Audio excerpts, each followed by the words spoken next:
자, 두 번째로 트리트먼트와 시나리오입니다. 시나리오라는 말은 많이 들어보셨는데 트리트먼트는 생소하시죠? 저도 이 트리트먼트라는 거는 들어본 지가 얼마 안 됐는데요. 트리트먼트는 쉽게 얘기해서 줄거리입니다. 우리가 보통 웹툰을 준비할 때 1화부터 60화까지 준비하는데 트리트먼트를 정하지 않으면 이야기 파악하기가 힘듭니다. 그래서 매화 줄거리를 정리하는 트리트먼트를 꼭 해야 합니다. 다음은 시나리오입니다. 시나리오는 스토리를 이야기하는 건데 재밌는 스토리를 만든다는 건 참 힘듭니다. 그래서 저만의 팁을 좀 말씀드리자면 저는 이야기의 중간에 새로운 이야기를 던져주고 마지막에 궁금증을 던져줍니다.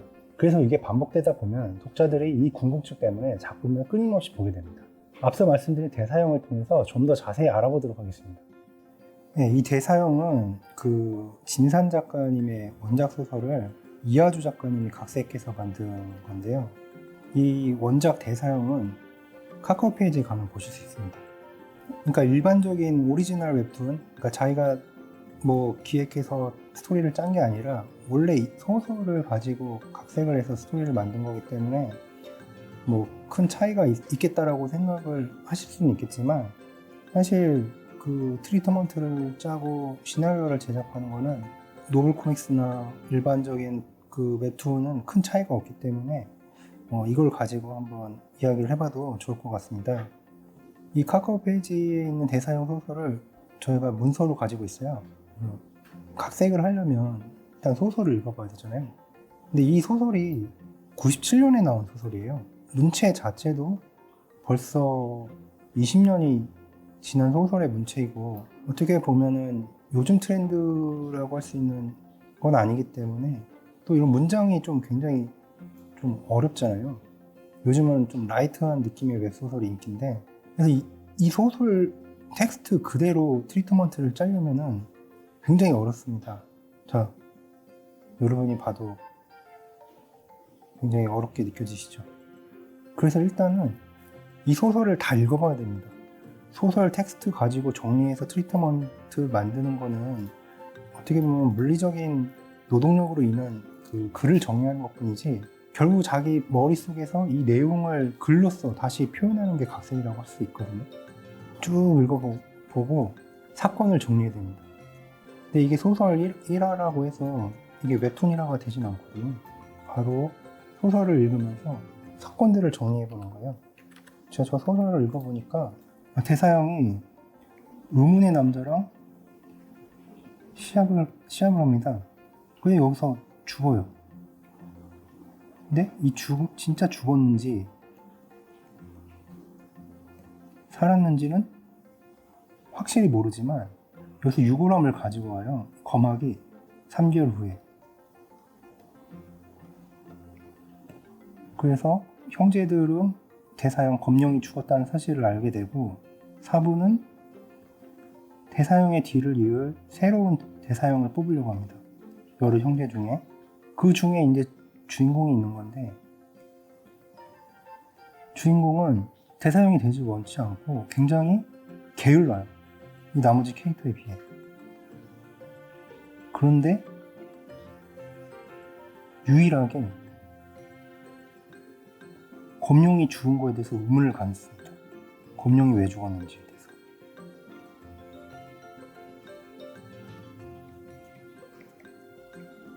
지금 제가 사건을 정리했잖아요. 이게 1화의 내용입니다. 근데 소설로는 엄청 길어요. 근데 이거 소설을 그대로 웹툰으로 옮긴다? 너무 재미없죠. 소설로 읽으면 재밌는데 진산 작가님 오해하시면 안 됩니다. 소설로 읽으면 너무 재밌고 이거 거의 무협 쪽에서는 레전드 작품으로 저는 알고 있는데 저 내용을 그대로 웹툰으로 옮기면은 웹툰은 1화가 70컷이잖아요. 70컷에도 많아요. 요즘은 너무 무리해서 이제 100컷까지도 가는데 100컷을 써도 이걸 다 못 놓거든요. 여기 형제들이 있잖아요. 여러 형제들이 있는데 이 형제들의 에피소드가 다 있어요. 여기 보면 이런 거를 다 넣을 수는 없죠. 그래서 이런 식으로 트리트먼트를 구성한 겁니다. 그럼 1화는 트리트먼트가 어떻게 작성하면 될까요? 작성 한번 해볼까요? 제1화 검룡은 소동국에게 의문의 죽임을 당한다. 그의 사부는 대사형을 새로 정하는데 그게 거모다. 거모는 형제들에게 한심한 인물로 보이지만 유일하게 대사형 검령의 주름에 의문을 갖게 된다. 이게 1화죠. 아까 제가 정리해드렸던 거. 이 내용을 트리트먼트로 하면 이렇게 됩니다. 그럼 제가 그 설명드린 것 중에서 다음 화가 궁금해야 된다고 했잖아요. 이 1화 마지막에 그 거무가 유골함에다가 수저를 꽂거든요. 그러면서 뭔가 이상하다는 걸 느껴요. 궁금증을 주는 거죠.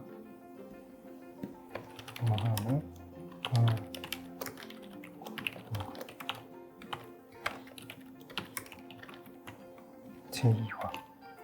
제2화는 소설을 읽어보니 또 내용이 엄청 깁니다.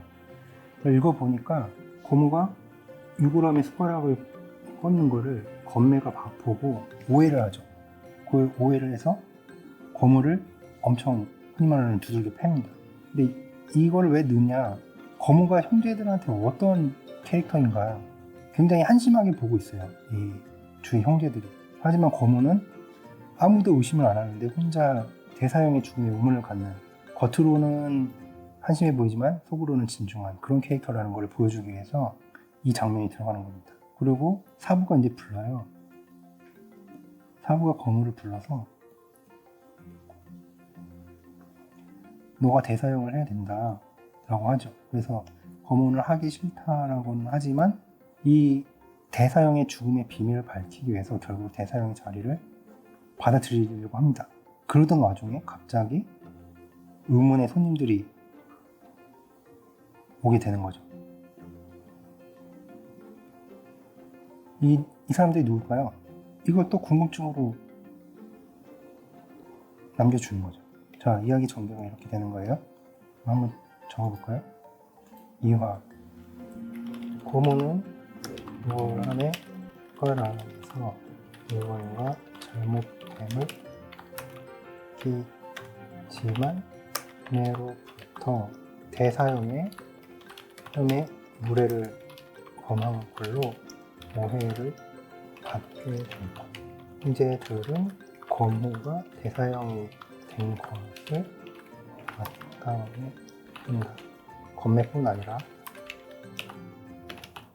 사부는 거무를 대사형으로 임명하고 거무는 수락하는데 그때 이 조목들이 됩니다. 이런 식으로 이제 쭉 50화, 60화, 70화까지 가는 겁니다. 이게 트리트먼트고요. 이렇게 어렵지 않죠? 그러니까 트리트먼트, 특히 이제 웹소설 원작 웹툰의 트리트먼트는 처음부터 끝까지 다 보고 그걸 자기 머릿속에서 줄거리를 이런 식으로 정리를 해보는 거예요. 이런 식으로 정리를 해봐서 끊어갈 수 있는 부분을 끊어서 트리트먼트를 쭉 삼아 제4화, 제5화 이런 식으로 쭉 가는 겁니다. 근데 이거 그냥 짠 게 아니죠. 1화는 대사형의 죽음 그리고 거모, 2화 거모가 대사형이 된 의문의 방문, 이렇게 될 수 있겠죠. 1화에서 대사형이 죽고 거모가 형제들한테 무시당하는 캐릭터지만 유일하게 대사형이 죽음에 대해서 의문을 갖는 진지함도 있는 캐릭터다. 그리고 유골함에 숟가락을 꽂는데 뭔가 수상함을 느낀다. 2화 유골함에 숟가락을 꽂는 거모의 행동에 건매가 오해를 하고 건매뿐만 아니라 모든 형제들이 거모를 대상이 된 걸 못마땅해 하고, 그럼에도 불구하고 사부는 뭔가 알고 있는 거겠죠.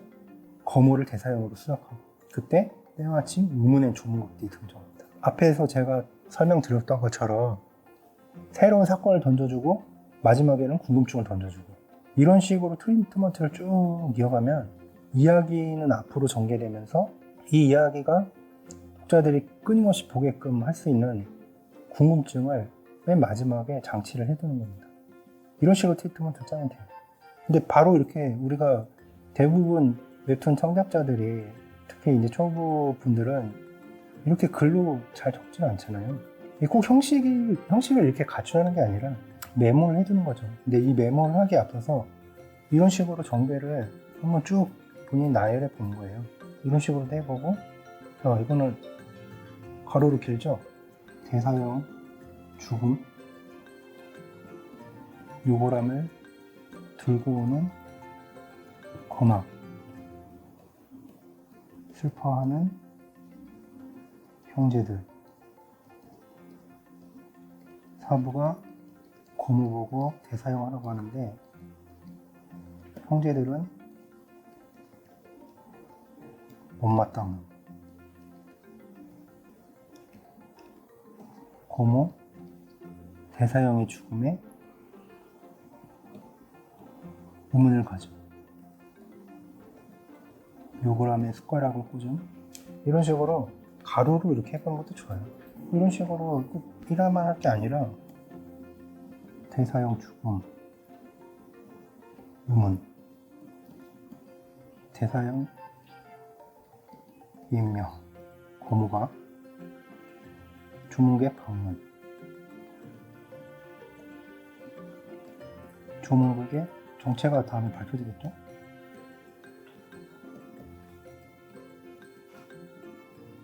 일화 2화, 3화, 4화 이런 식으로 쭉 스토리 라인을 정리해두면 됩니다. 정리해봐서 그냥 저처럼 한번 이렇게 써보는 거예요.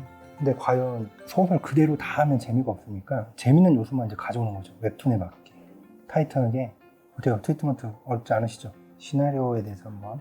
그 전에 이하주 작가님이 트리트먼트 어떻게 짜는지 한번 보여드릴게요. 자, 이겁니다. 여기 또 아주 자세하게 원작이 없는 내용은 없는 내용이라고 이렇게 초록색 글씨로 해놓으셨고, 이건 액션씬은 노란색으로.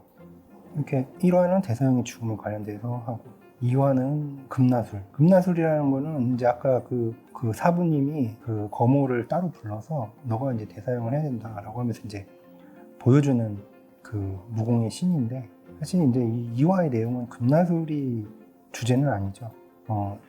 이하주 작가님 죄송합니다. 3화 이제 이 조문객들 이렇게 쭉 몇 화까지 하셨지? 104화까지 하네. 여러분도 이런 식으로 한번 웹툰을 제작할 때 미리 트리트먼트를 한번 제작해 보시기 바랍니다. 이걸 가지고 이제 시나리오에 대해서 얘기해 볼게요. 시나리오는 저의 또 노하우를 말씀드리자면, 이거 다 달라요. 쓰는 법이 시나리오가. 근데 저는 이렇게 해요. 그래서 1화 뭐 대사용의 죽음. 그러면 처음에 장소가 나오겠죠. 날씨, 비가 오는 밤, 금능. 뭐 이렇게 좀 그 날씨나 장소 정보를 좀 주고요. 여기에 이제 상황 묘사가 살짝 들어가요.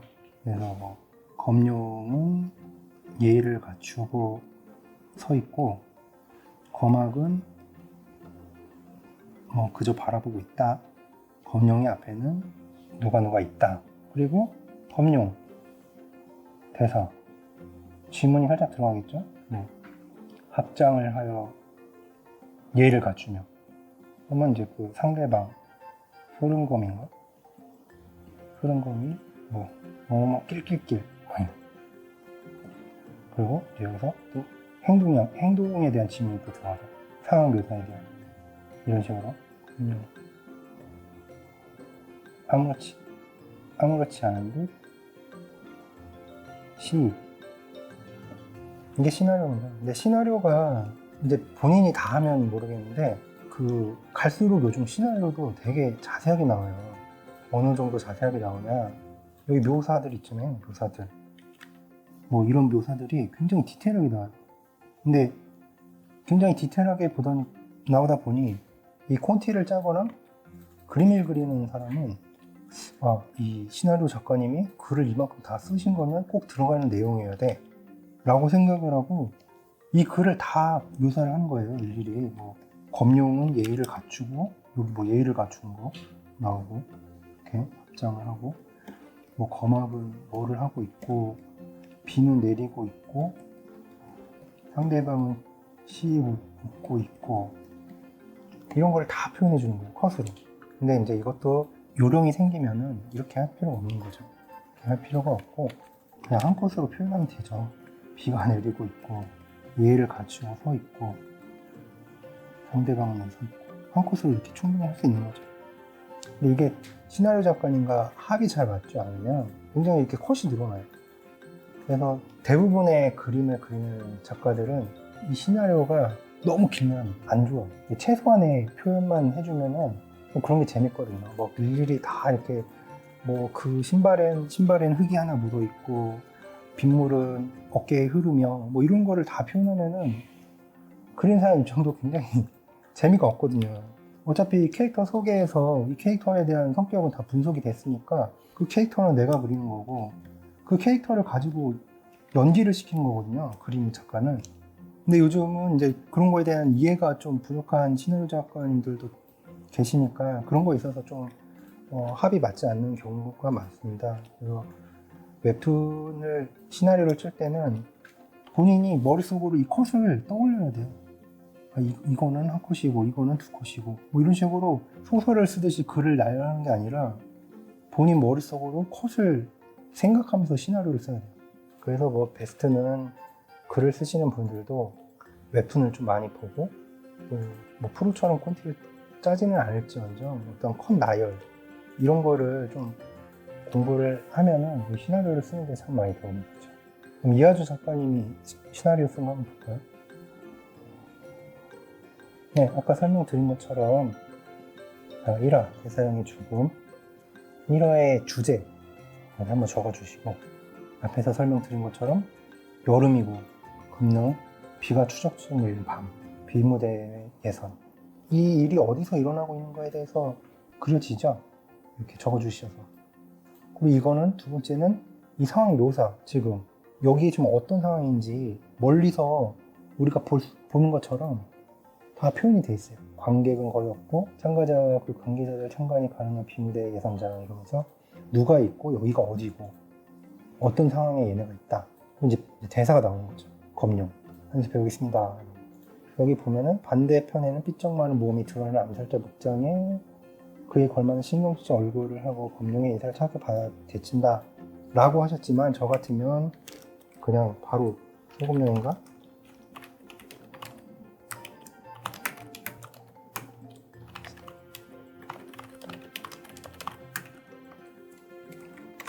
전 이렇게 좀 심플하게 했으면 더 좋지 않을까.